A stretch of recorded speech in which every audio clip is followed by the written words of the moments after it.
Number 1. Ariel Castro, the house on Seymour Avenue. There are crimes that remain hidden not because the perpetrator is particularly clever or sophisticated,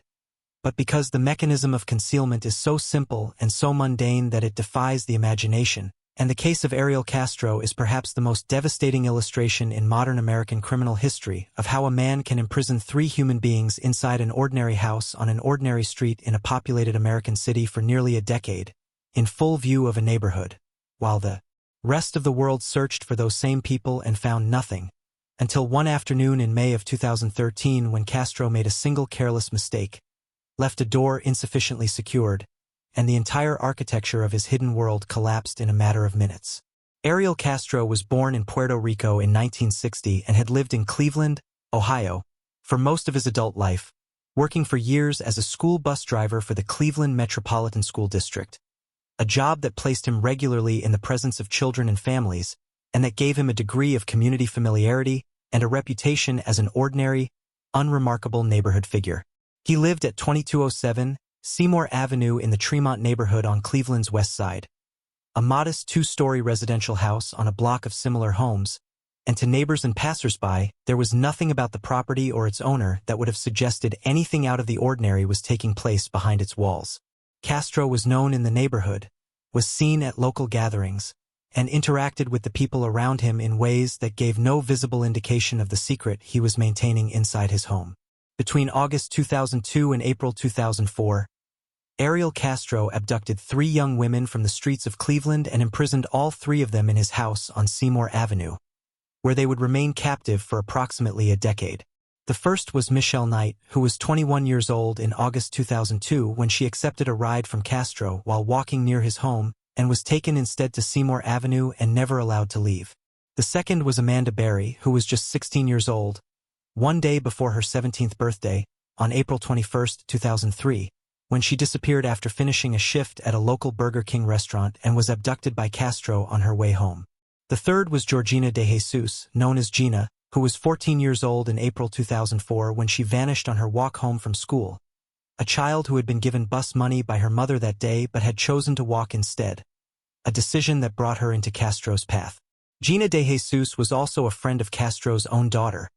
a detail that underscores how completely the perpetrator existed within the ordinary social fabric of the community from which he took his victims. In the years that followed the disappearances of all 3 women, their families, law enforcement agencies, and the Cleveland community engaged in sustained efforts to find them, with vigils held, missing person reports maintained, and periodic media coverage keeping their names and faces in public view. But no trace of any of the 3 women was found, and the years passed without any breakthrough. All 3 women were eventually presumed by many to be dead, though their families refused to abandon hope entirely. Inside the house on Seymour Avenue, the 3 women were held in conditions that prosecutors and investigators described in court as involving prolonged confinement, abuse, deprivation of food, and sustained mistreatment over the entire course of their captivity. They kept diaries, which Castro had given them permission to maintain, and these diaries provided investigators and ultimately the court with a detailed record of their daily experiences across the years of their imprisonment. Amanda Berry became pregnant during the captivity and gave birth to a daughter, Jocelyn, inside the house, with Michelle Knight assisting in the delivery under conditions that prosecutors described as deeply inadequate and dangerous. Castro was confirmed through DNA testing to be Jocelyn's father. The child grew up inside the house knowing no other world, and she was 6 years old by the time the events of May 6, 2013, finally brought the captivity to an end. The discovery of the crimes was not the result of any investigative breakthrough, any tip from an informant, or any surveillance operation. It came about because Ariel Castro, on the afternoon of May 6, 2013, left his house and in doing so failed to fully secure the interior door that kept Amanda Berry confined, leaving it in a state that was insufficiently locked. When Berry realized the door could be forced, she began screaming and crying out for help, and her cries were heard by a neighbor, Charles Ramsey, who was eating a meal inside his own home on Seymour Avenue when he heard the desperate sounds coming from next door. Ramsey came outside, and together with another neighbor named Angel Cordero, he kicked and forced the exterior storm door until Berry and her 6-year-old daughter Jocelyn were able to crawl through the opening and emerge onto the street. Once outside, Barry approached another neighbor and used their phone to call 911, and the call she made that afternoon became one of the most extraordinary emergency calls in American legal history. A 26-year-old woman identifying herself to a dispatcher as Amanda Barry, a teenager who had been reported missing 10 years earlier,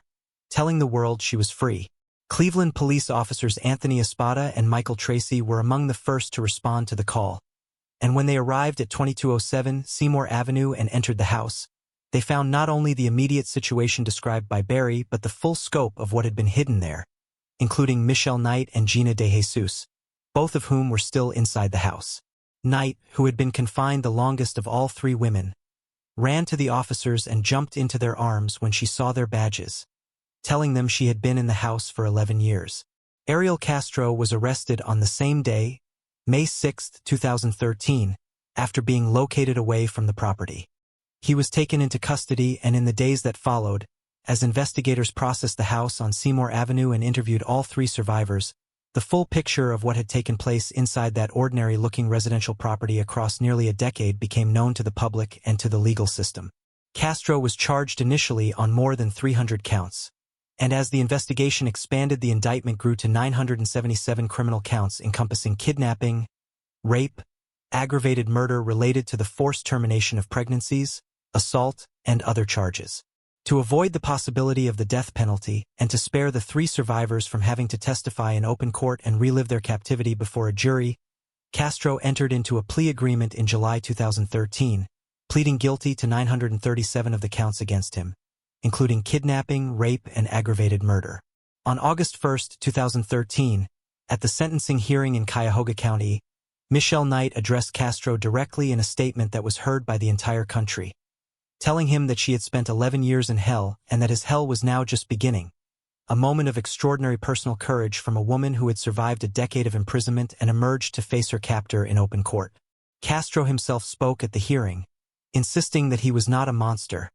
a claim that stood in stark and painful contrast to the 937 counts to which he had just pleaded guilty. Judge Michael Russo sentenced Ariel Castro to life in prison without the possibility of parole, plus an additional 1,000 years,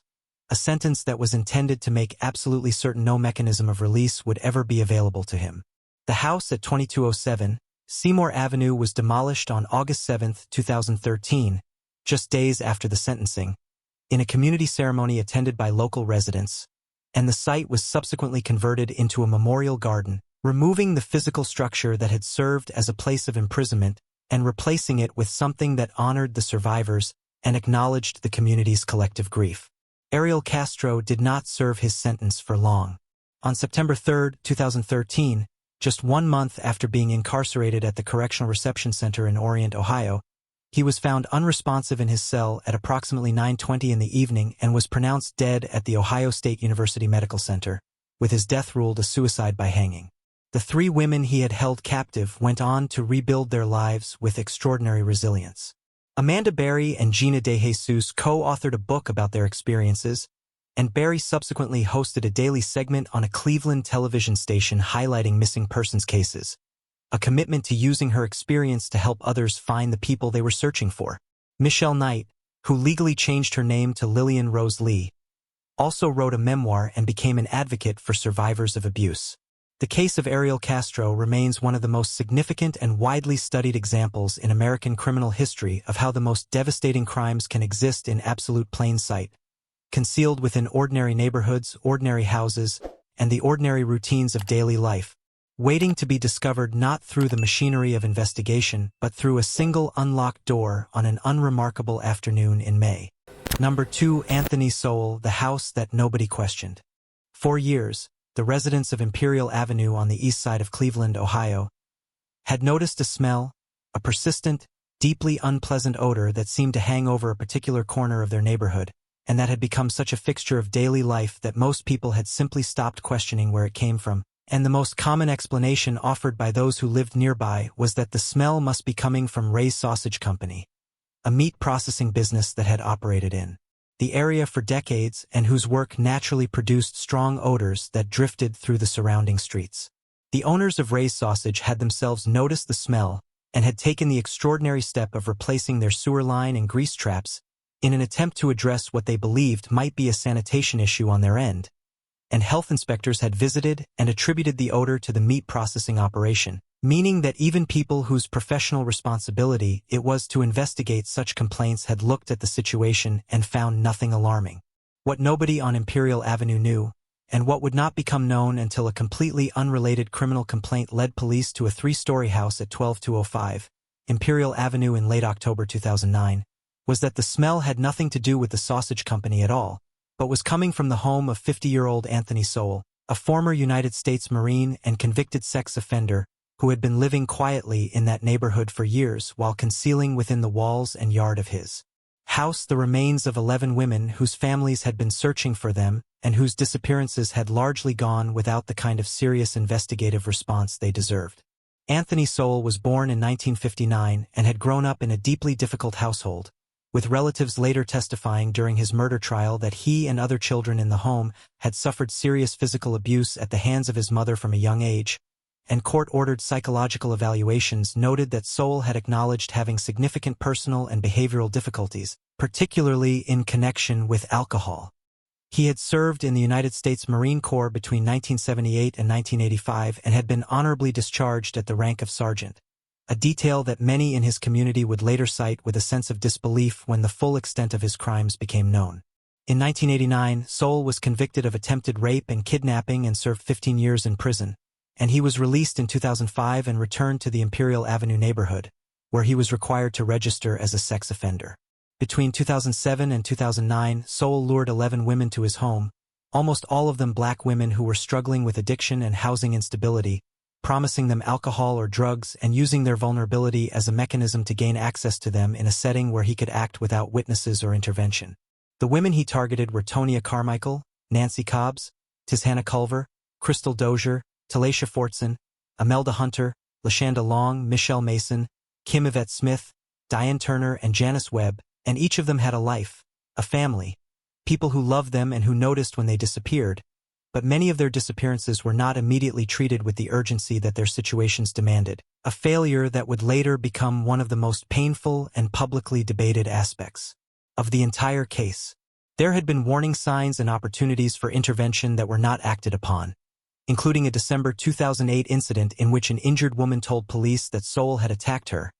but no charges were filed, and investigators later confirmed that a rape kit from that period that was never tested was subsequently linked to Sowell, meaning that 4 more women disappeared and lost their lives after a critical opportunity to stop him had been missed. The discovery of the crimes did not come through any formal investigative breakthrough or advanced forensic work, but through a completely separate and unrelated criminal matter. On September 23, 2009, a 36-year-old woman reported to Cleveland police that she had been sexually assaulted at Sowell's home on Imperial Avenue, and this complaint triggered an investigation that led officers to seek and execute a search warrant for the property. On October 29, 2009, when officers entered the house at 12205 Imperial Avenue, they were not expecting to find what they found. Within the walls of that home, investigators discovered the remains of 2 women almost immediately, Diane Turner and Talasha Fortson, and over the days and weeks that followed, the full extent of what Sowell had been concealing became devastatingly clear as the remains of all 11 victims were recovered from various locations in and around the property, including buried in the yard, hidden within walls, and stored in other areas of the house, with one skull discovered wrapped in a paper bag and placed inside a bucket. Anthony Sowell was arrested on Halloween of 2009, 2 days after the initial discovery, and he was ultimately convicted in 2011 on 82 counts, including aggravated murder and kidnapping following a trial in Cuyahoga County. The jury recommended the death penalty, and Judge Dick Ambrose sentenced Sowell to death following a 45-minute analysis of his crimes in court. Sowell continued to appeal his sentence in the years that followed, and he died in prison on February 8, 2021, while receiving end-of-life care for a terminal illness at Franklin Medical Center, before his execution could be carried out. The city of Cleveland subsequently paid out more than $1 million in wrongful death settlements to the families of Sowell's victims, an acknowledgement of the systemic failures that had allowed a registered sex offender with a prior conviction for sexual assault to kill 11 women over a period of 2 years without any meaningful intervention from the institutions that should have been protecting them, and the case became one of the most significant and painful examples in American criminal history of how institutional neglect and the devaluing of certain communities can allow tragedy on the most horrifying scale to continue unchecked until a completely unrelated complaint finally opens the door to the truth. Number 3. Jeffrey Dahmer, caught by a man in handcuffs. For 13 years, between 1978 and 1991, Jeffrey Dahmer carried out a series of crimes in and around Milwaukee, Wisconsin, that remained entirely hidden from the world around him, and the reason his crimes were never discovered through any formal investigative effort or deliberate police work, but instead through the desperate escape of a young man who had been held against his will and who ran into the street still wearing a handcuff on one wrist, is one of the most staggering illustrations of how completely a person can conceal the most disturbing behavior behind a facade of ordinary urban life. Jeffrey Dahmer was born in 1960 in Milwaukee and had experienced a troubled and socially isolated childhood, developing what he later described as disturbing and violent fantasies from an early age, along with a preoccupation with death and animal remains that went unaddressed and untreated throughout his formative years. His parents divorced when he was a teenager, and Dahmer largely lived on his own after that point, falling into patterns of alcohol abuse that would follow him throughout his adult life. He committed his first killing in 1978 at the age of 18, when he picked up a hitchhiker named Stephen Hicks near his family home in Bath Township, Ohio, and brought him home before taking his life and burying his remains on the property, a crime that went entirely undetected for years. Dahmer later moved to Milwaukee, where he lived in a series of apartments and where the full pattern of his crimes developed over the decade that followed, with his victims being men and boys, predominantly gay men of color, whom he would meet at bars, shopping malls, and other public locations and invite back to his apartment with promises of money, company, or alcohol. Once at his apartment, he would drug his victims by putting sedatives into their drinks, and after they lost consciousness he would take their lives and then engage in behaviors involving their remains that reflected a profound disconnection from any recognizable human empathy or regard for the dignity of another person. He kept photographs of his victims and preserved various remains as trophies, and neighbors in his building at 924 North 25th Street in Milwaukee later told reporters that they had noticed a deeply unpleasant smell coming from his unit on multiple occasions, but that Dahmer had explained it away as meat that had spoiled in his refrigerator, and that the explanation, while unpleasant, had seemed plausible enough that nobody had pursued the matter further. In May of 1991, a situation arose that came extraordinarily close to exposing Dahmer's crimes and saving additional lives. A 14-year-old boy named Conorak Synthesumphone was found by 3 women in the street outside Dahmer's building, naked and in a disoriented state, and the women called the police. Officers arrived and Dahmer appeared on the scene, telling police that the boy was his 19-year-old partner and that they had simply had an argument. The officers accepted this explanation, escorted the boy back to Dahmer's apartment, and left without conducting any further investigation, and Conorak Synthesumphone was killed shortly after. The officers involved were later fired following an internal investigation into their handling of that incident. The events that finally ended Dahmer's crimes came on the night of July 22, 1991, when Dahmer encountered Tracy Edwards, a 32-year-old man, and invited him back to apartment 213. Dahmer placed a handcuff on one of Edwards' wrists but was unable to fully secure the restraint, and over the course of several hours, Edwards remained calm and looked for an opportunity to escape. When that moment came, he punched Dahmer and ran from the apartment into the street outside, where he flagged down a police patrol car driven by officers Roth and Mueller, who were passing the area at approximately 11:30 in the evening. Edwards still had the handcuff dangling from his wrist, and he told the officers that a strange man had tried to harm him. The officers accompanied Edwards back to apartment 213, where Dahmer met them at the door and calmly attempted to explain that the whole situation was simply a misunderstanding,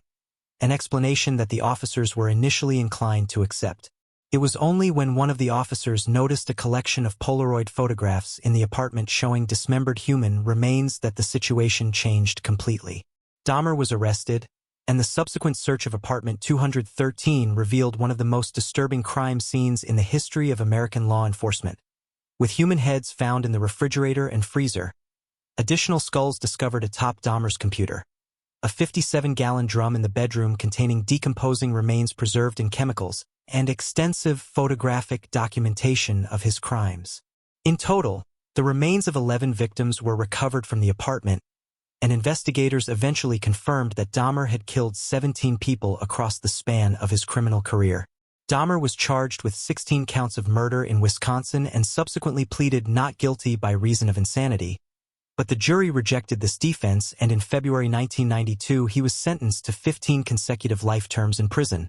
with a 16th life sentence added later in connection with his 1978 killing in Ohio. Dahmer was killed by a fellow inmate named Christopher Scarver at the Columbia Correctional Institution in Wisconsin in November 1994,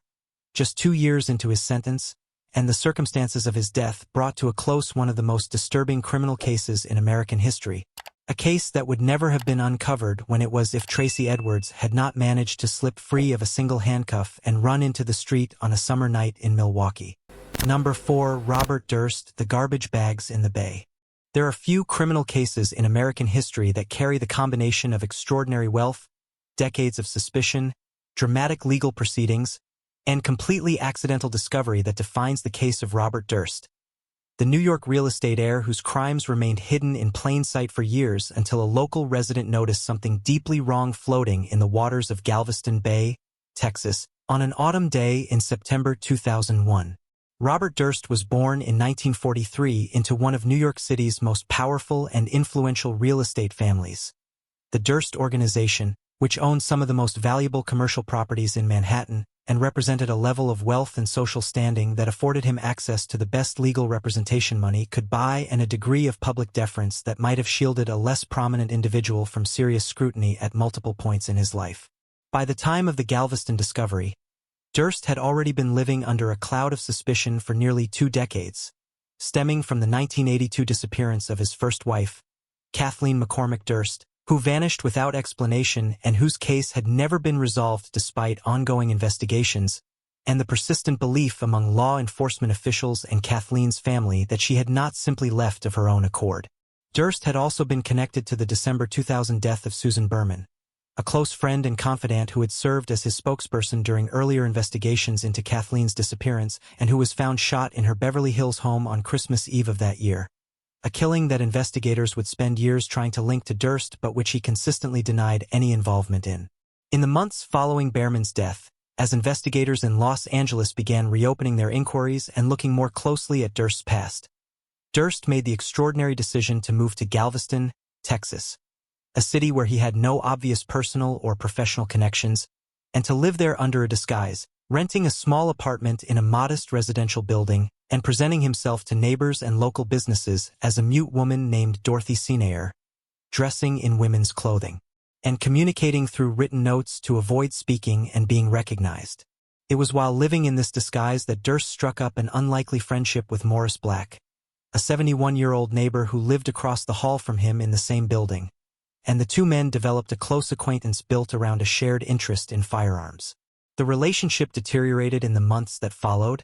and on September 28, 2001, something happened in Durst's apartment that ended with Morris Black dead. Durst's account of events, which he delivered personally from the witness stand during his subsequent murder trial, was that he had returned home that evening to find Black already inside his apartment without an invitation, and that Black had armed himself with a gun that Durst kept hidden in the unit, and that the two had struggled over the weapon, and that during that struggle the gun had discharged and struck Black fatally in the head. Durst claimed that in the immediate aftermath of this, in a state of panic and convinced that no one would believe his version of events given his existing reputation and the suspicion that surrounded him,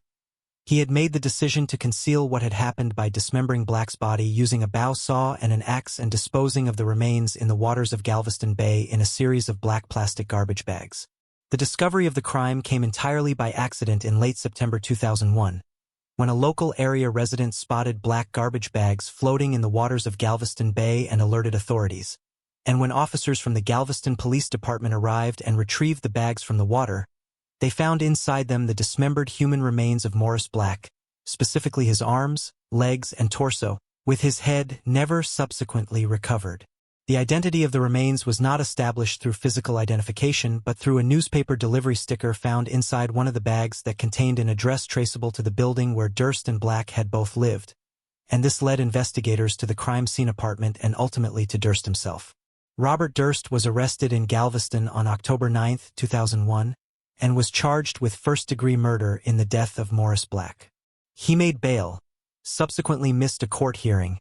and was the subject of an arrest warrant before being apprehended again in Pennsylvania after being caught shoplifting a chicken sandwich and a newspaper from a supermarket despite having hundreds of thousands of dollars available to him, an incident that seemed to many observers to reflect the profound psychological disorganization of a man whose carefully constructed life was collapsing around him. At trial, Durst's defense team, which included prominent Houston attorney Dick DeGuerin, did not dispute that their client had dismembered Black's body and dumped it in the bay,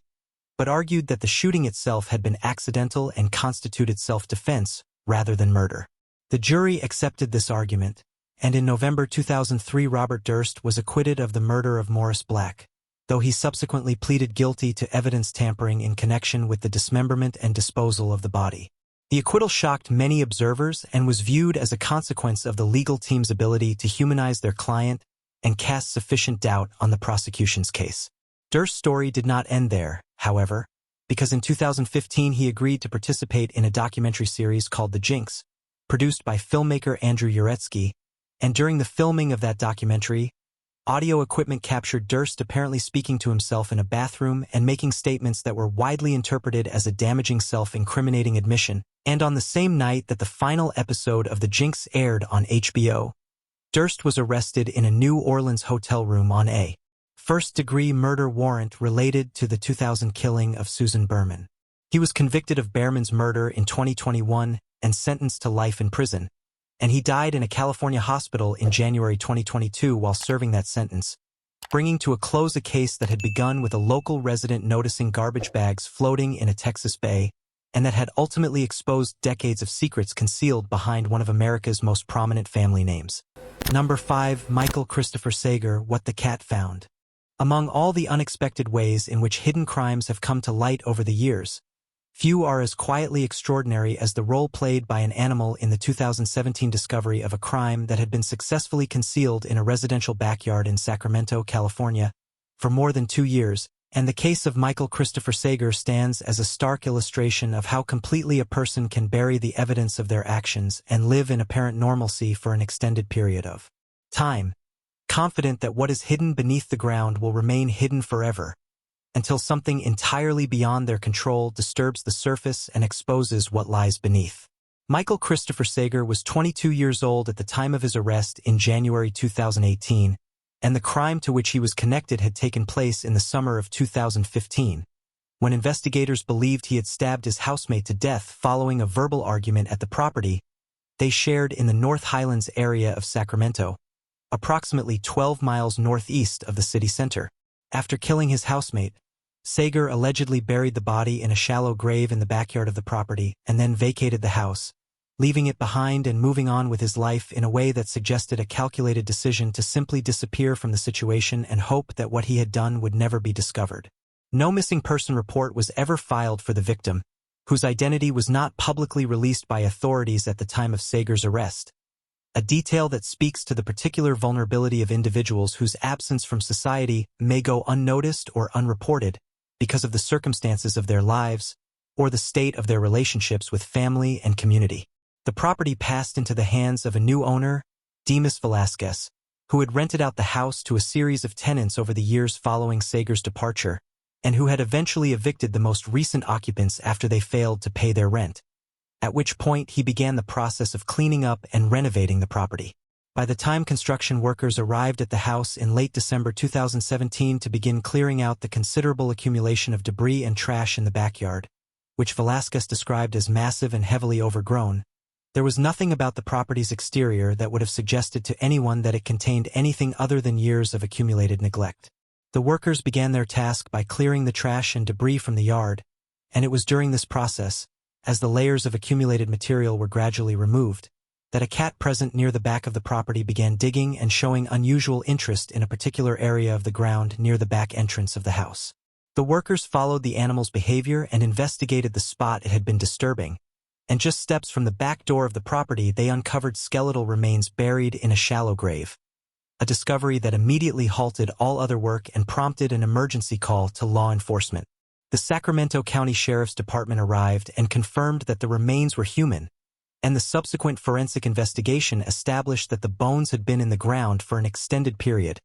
consistent with the timeline of 2015 that investigators later established as the approximate date of the killing. The evidence gathered at the scene pointed toward Michael Christopher Sager, who had been the boyfriend of the daughter of a previous occupant of the house and had lived there at the time investigators believed the crime occurred,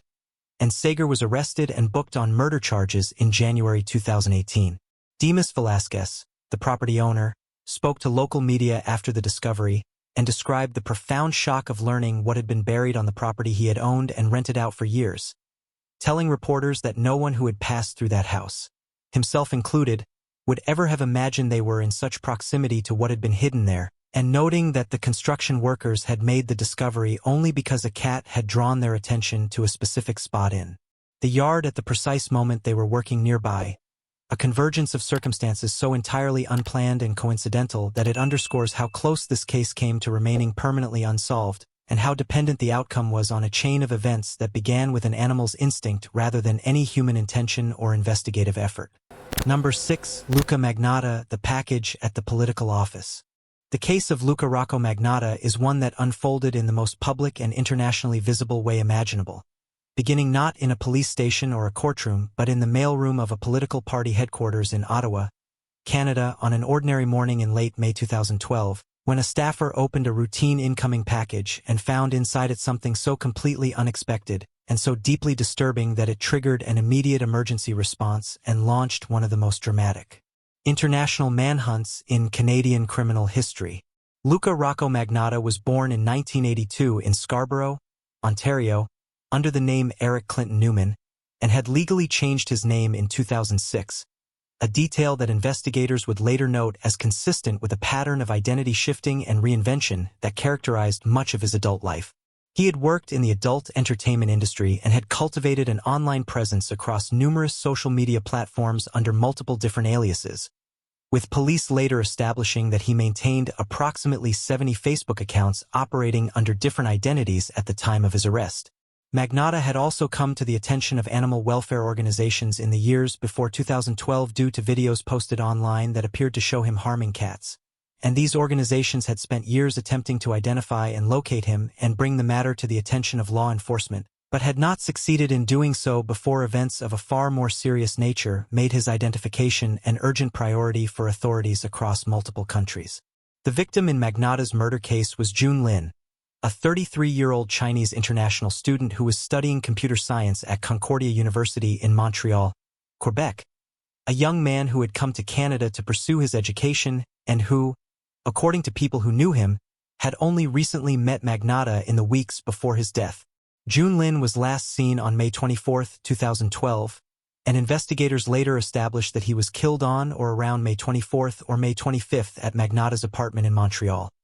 where dried blood was subsequently found staining the table, the bed, the bathtub, and the refrigerator. The discovery of the crime did not begin with anything connected to Jun Lin's disappearance or with any investigation into Magnotta himself, but rather with the entirely accidental opening of a piece of mail. On May 29, 2012, a package arriving at the Ottawa headquarters of Canada's ruling Conservative Party was opened by staff and found to contain a severed human foot. On the same day, a separate package addressed to the Liberal Party of Canada was intercepted at a postal facility and also found to contain a human body part, specifically a severed hand. Lin's torso was discovered on that same date stuffed inside a brand new suitcase that had been dumped in a garbage heap outside Magnotta's apartment building in Montreal, where a passerby noticed the suitcase and the circumstances around it were sufficiently unusual to prompt a call to authorities. In the days that followed, additional packages were found to have been mailed to 2 schools in Vancouver, and DNA testing confirmed that all of the body parts recovered from the various locations, the foot and hand in Ottawa, the torso in Montreal, and the remains in Vancouver, belonged to the same person, who was subsequently identified as Jun Lin with the help of his parents, who had traveled to Montreal from China after learning of their son's disappearance. A video posted online, which prosecutors said showed Magnotta committing the crime and its aftermath, was identified by investigators and provided crucial additional evidence, and police issued an arrest warrant for Luca Magnotta and launched an international manhunt that spanned multiple countries and generated extraordinary media coverage across Canada and around the world. Magnotta had fled Canada almost immediately after the crimes and had traveled first to Paris and then to Berlin, where he was ultimately located on June 4, 2012, by officers from the Berlin Police Department who found him sitting in an internet cafe reading news reports about himself. He was extradited to Canada under significant security measures and faced charges including first-degree murder, defiling a corpse, threatening the Canadian Prime Minister and members of Parliament, and using the postal system to distribute obscene materials. Magnotta pleaded not guilty and argued through his defense team that he should be found not criminally responsible by reason of mental disorder, with his lawyers contending that he suffered from schizophrenia and could not distinguish right from wrong at the time of the killing. The prosecution countered that the evidence of planning, the deliberate mailing of packages to high-profile political destinations, the posting of video footage online, and the international flight after the crime, demonstrated a level of intentional and calculated behavior that was entirely inconsistent with the defense's claims. After 8 days of deliberations, the jury convicted Luca Magnotta of first-degree murder and all 4 related charges in December 2014, and he was sentenced to life in prison with no possibility of parole for 25 years, a sentence that reflected the full gravity of a case that had begun with a staffer in a political party mailroom opening a package that nobody expected to contain what it did. Number 7. Charles Merritt and the McStay family, found in the Mojave Desert. There are missing persons cases that begin with silence and end with answers that nobody wanted to find, and the case of the McStay family is one that haunted the American public for nearly 4 years. A case that began as a baffling and deeply mysterious disappearance from a quiet suburban home in Fallbrook, California, in February 2010, and that remained entirely without resolution until an off-road motorcyclist riding through the remote expanse of the Mojave Desert on a November afternoon in 2013 spotted something in the dry desert ground that changed the entire nature of the investigation in an instant. Joseph McStay was 40 years old and ran a successful small business called Earth-Inspired Products, which designed and sold custom decorative water fountains, and he lived in Fallbrook with his wife Summer, who was 43, and their 2 young sons, 4-year-old Johnny and 3-year-old Joseph Jr. By all accounts, the family was close, happy, and functioning in the ordinary rhythms of daily life, and there was nothing in the days leading up to their disappearance that anyone who knew them would later describe as a warning sign of what was about to happen. On February 4, 2010, the family disappeared from their Fallbrook home. Friends and relatives became concerned after being unable to reach them, and a welfare check revealed an unsettling scene. Inside the McStay home, investigators found dinner left out on the counter, toys scattered on the floor, and the family's beloved dogs abandoned without food or water. A neighbor's surveillance camera footage captured what appeared to be the family leaving in their vehicle that evening, and investigators also found video surveillance that showed a family matching the description of the McStays crossing near the Mexican border, which led early investigators to theorize that the family had perhaps left voluntarily for Mexico, a theory that significantly shaped the early direction of the investigation and delayed the recognition that something far more serious had occurred. For nearly 3 years, the McStay family remained officially listed as missing, with their case attracting considerable national media attention and generating intense public speculation about what might have happened to them. Their disappearance was featured in news programs and documentary investigations, and among the people who appeared in those early media reports was a man named Charles Ray Merritt, known to those around him as Chase, who had been Joseph McStay's close friend and business associate, and who described himself in media interviews as someone who had spoken with Joseph on the last day anyone had contact with him. Detectives reconstructed the family's comings and goings through interviews and searches of phone records and a neighbor's surveillance camera footage, and officials learned that the person to last have contact with Joseph that day was business associate Charles Chase Merritt. Investigators noted at the time that Merritt spoke about Joseph and Summer McStay in the past tense during early interviews, even at a point when the family was still considered missing rather than deceased, a detail that would later take on considerable significance. The resolution of the missing persons phase of the case came entirely by accident on November 13, 2013. A motorcyclist riding the trails in the Mojave Desert made a gruesome discovery. The man found a small human skull that appeared to belong to a child. Investigators from the San Bernardino Sheriff's Department soon uncovered the bodies of all 4 McStay family members, including Joseph, Summer, 4-year-old Johnny, and 3-year-old Joseph Jr., buried in 2 shallow graves in the harsh desert. The discovery instantly transformed what had been a missing persons investigation into a homicide case of the most serious kind, and the presence of a sledgehammer buried alongside the remains confirmed for investigators that the deaths had been deliberate. Autopsies revealed that all 4 victims had died from blunt force trauma to the head. The investigation that followed focused intensively on Charles Merritt. Investigators found that Merritt's DNA had been found on the steering wheel and gear shift of the McStay's car. Financial records examined by prosecutors revealed a pattern that investigators found deeply significant. Merritt had been stealing from the business and, when confronted or at risk of exposure, had allegedly decided to eliminate Joseph McStay and his entire family to cover his tracks. Investigators found that Merritt had a gambling problem and that he owed Joseph McStay $42,000 because of shoddy work he had done in the past. Prosecutors also claimed that Merritt had used Joseph McStay's QuickBooks account to write himself several checks for thousands of dollars in the weeks after the murders, some of which he backdated to February 4, 2010. Almost a year to the day after the motorcyclist found the remains, authorities arrested Charles Chase Merritt on November 5, 2014, charged with 4 counts of murder. Merritt was arrested without incident in Chatsworth, California, and transported to the West Valley Detention Center, where he was booked for murder and held without bail. Merritt's trial began in 2019, when prosecutors alleged he had bludgeoned the family of 4 to death. The trial lasted 50 days and drew nationwide media coverage throughout its proceedings. Prosecutors presented cell tower data, DNA evidence, financial records, and testimony establishing motive, opportunity, and means, building a case that the jury ultimately found compelling. Merritt was found guilty of murdering the McStay family. At the penalty phase, the prosecution addressed Merritt and called him a despicable, evil monster. Charles Chase Merritt was sentenced to death on January 21, 2020,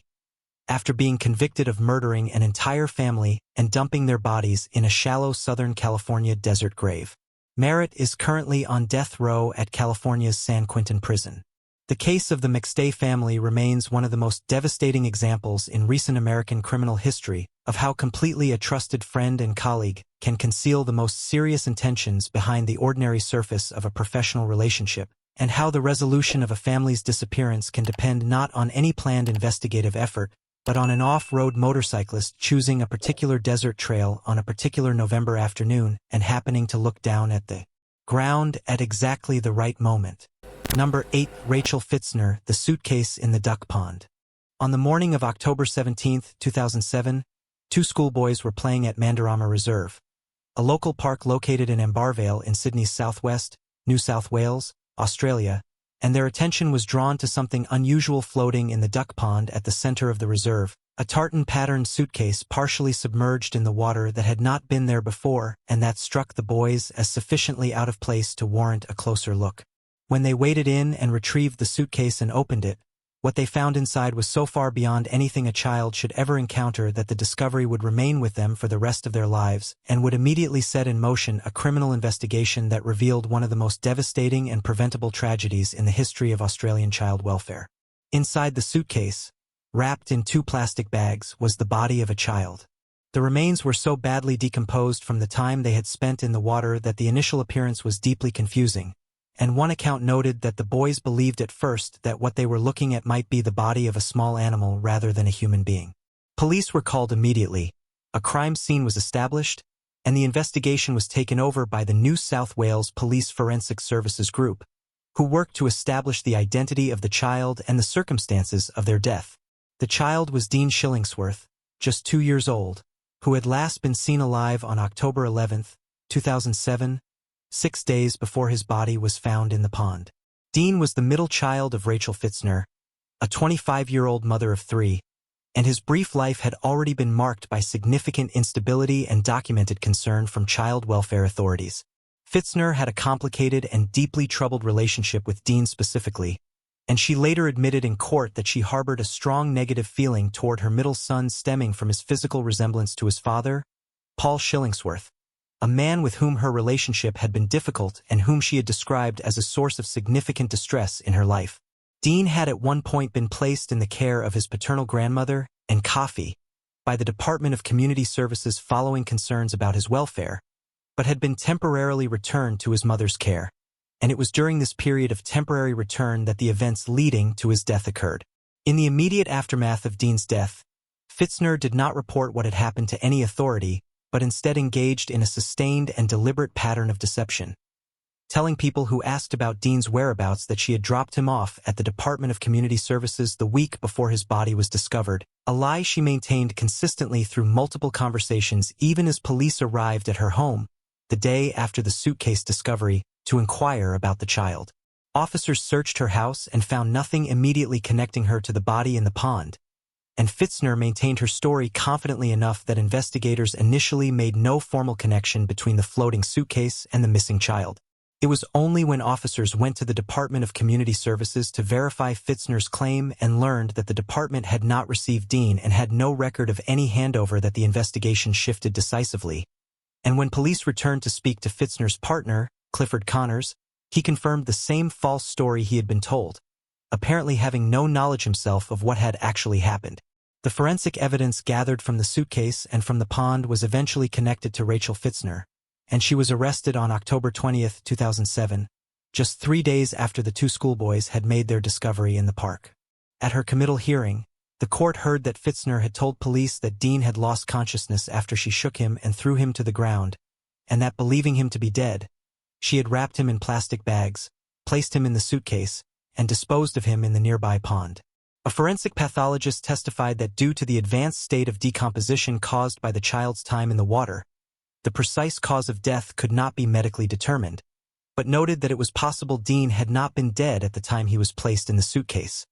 a detail that added a dimension of tragedy to an already devastating case. Fitzner initially pleaded guilty to manslaughter before changing her plea to guilty of murder in August 2009,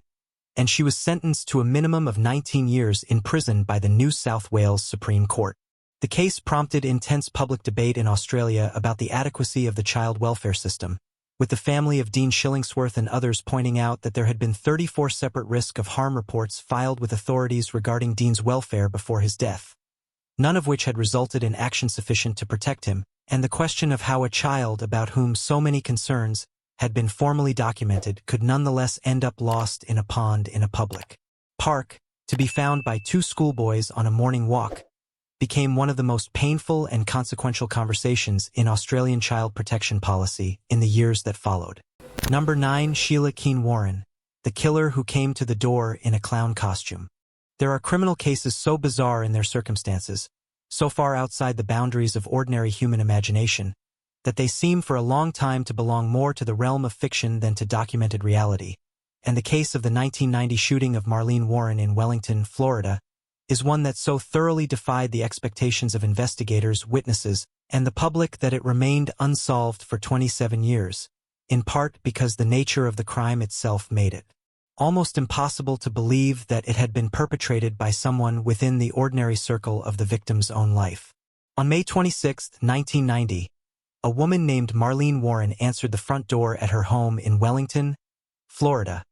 a Tony community with a private airstrip. Standing at the door was someone dressed as a clown, with a red bulb nose, orange wig, and painted-on smile. The clown held a bouquet of flowers and 2 balloons,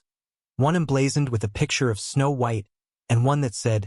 "You're the greatest." Just as soon as the 40-year-old mother was handed the flowers and balloons, the clown shot Marlene point blank in the head in the foyer of the family's home. Witnesses heard the gunshot. Marlene Warren fell to the ground, and her teenage son found her lying in the foyer. The clown calmly walked back to a white Chrysler LeBaron and drove away. Marlene Warren died in hospital 2 days later. The Palm Beach County Sheriff's spokesman described it as the strangest thing he had seen in all his 19 years in law enforcement, noting that it certainly seemed well planned out. The investigation that followed was characterized from its earliest stages by the almost surreal nature of the crime. Investigators interviewed witnesses and attempted to trace the purchase of the clown costume, and the flowers and balloons left by the clown were recovered from the scene, and investigators tried to track down where they were purchased. Early in the investigation, attention turned to Marlene's husband, Michael Warren, and to a woman named Sheila Keane who worked for Michael Warren at his used car and rental agency. Investigators learned that Michael Warren was rumored to be having an affair with Sheila Keane, who worked for Warren repossessing cars. The costume shop employees identified Keene to the police as the woman who purchased the clown suit. Cops searched her home, but found no evidence to warrant an arrest. Despite the strength of the circumstantial picture that was emerging, investigators lacked the physical evidence necessary to bring charges, and the case eventually went cold, sitting in the files of the Palm Beach County Sheriff's Office for years without resolution, while Sheila Keene quietly moved forward with her life. In 2002, Keene married Marlene's widower, Michael Warren, a development that would have struck many observers as extraordinary given the suspicions that had always surrounded her. The couple settled in Virginia and later Tennessee, operating a restaurant together, while the case remained dormant. The reopening of the investigation came in 2014, when the Palm Beach County Sheriff's Office made the decision to re-examine the available evidence using advances in forensic DNA technology that had not been available in 1990. Orange fibers recovered from inside Sheila Keene's closet had been found to be similar to ones found in the getaway car, and hair recovered from Keene's apartment had been compared to one recovered from the Chrysler LeBaron and found to be consistent. But DNA technology had still been in its infancy in 1990, and scientists had been unable to make a definitive connection at that time. The new analysis of the preserved evidence provided investigators with the confirmation they had been seeking for nearly 3 decades. Armed with new DNA evidence, investigators arrested Sheila Keene Warren on September 26, 2017, about a mile from her home in Abingdon, Virginia, where she was living with Michael Warren. The arrest came entirely unexpectedly to those around her. 27 years after a woman in a clown costume had knocked on a door in Wellington, Florida, and then driven calmly away after shooting the woman who opened it. After spending 5 years in jail awaiting trial, Sheila Keene Warren accepted a deal. She pleaded guilty to second-degree murder and was sentenced to 12 years in prison for the murder of Marlene Warren. The victim's son, Joe Aarons, who had been 21 years old and present in the house on the day his mother was shot, delivered a victim impact statement at the sentencing and told the court he had never thought he was going to see a guilty plea and that the outcome had shocked him completely. Because of sentencing guidelines and credit for time already served, Keene Warren was released after 18 months in prison in November 2024. The case of Sheila Keene Warren and the murder of Marlene Warren is one that raises profound and difficult questions about how justice systems handle cases where the evidence points clearly in one direction but the technology of the time cannot confirm what investigators believe they already know. And it stands as a reminder that even the most elaborately staged and seemingly impenetrable crimes can be undone not by any deliberate breakthrough but by the patient accumulation of scientific knowledge and the decision, decades later, to look again at what was always there. Number 10. Daniel James Hold'em, 2 suitcases and 2 chance discoveries. There are cases in the history of criminal investigation that hinge on a single accidental discovery, but the case of Daniel James Hold'em is remarkable because it required 2 entirely separate and unconnected accidental discoveries, occurring 5 years apart and more than 1,000 kilometers from each other, before the full truth of what he had done in 2008 came to light. And each of those discoveries was made not by law enforcement officers or trained investigators but by ordinary members of the public going about their ordinary lives who simply happened to be in the right place at the right time and noticed something that did not belong. Daniel James Hold'em was 43 years old at the time he pleaded guilty in 2016 to the double murder of Carly Jade Pierce Stevenson and her 2-year-old daughter Candalyce Kiera Pierce,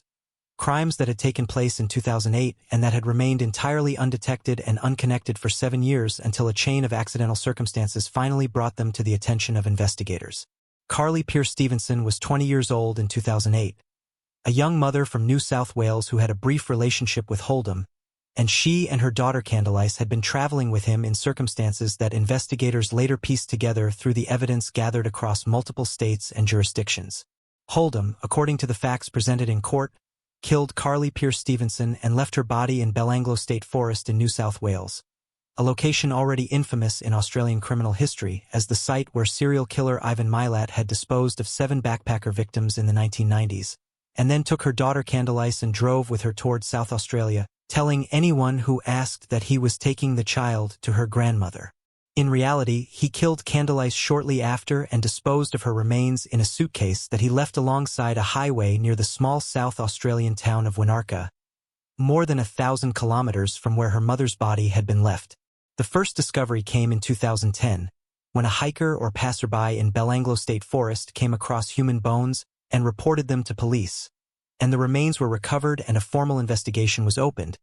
But despite extensive forensic work, investigators were unable at that time to identify the deceased, and the case was carried as an unidentified remains investigation for the next 5 years without a resolution. The second and ultimately decisive discovery came in 2015,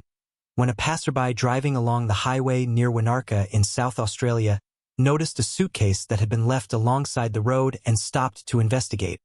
finding inside it the skeletal remains of a small child. This discovery prompted immediate reporting to police and triggered a call to a police hotline that provided information leading investigators to connect the child's remains, through DNA analysis,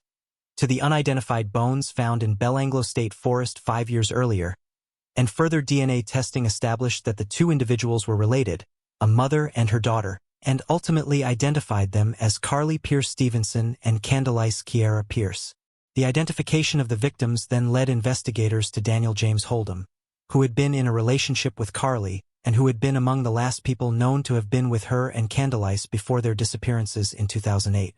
Additional evidence gathered during the investigation included photographs described in court documents as trophies that Hold'em had retained, and the totality of the evidence against him was sufficient to sustain the prosecution's case. Hold'em appeared in the New South Wales Supreme Court in 2016 and pleaded guilty to both murders, sparing the families of the victims the additional pain of a contested trial, and was subsequently sentenced to life in prison, a sentence that reflected the deliberate and calculated nature of crimes that had targeted a young mother and her 2-year-old daughter, and that had been concealed for 7 years through nothing more sophisticated than distance and the disposal of remains in remote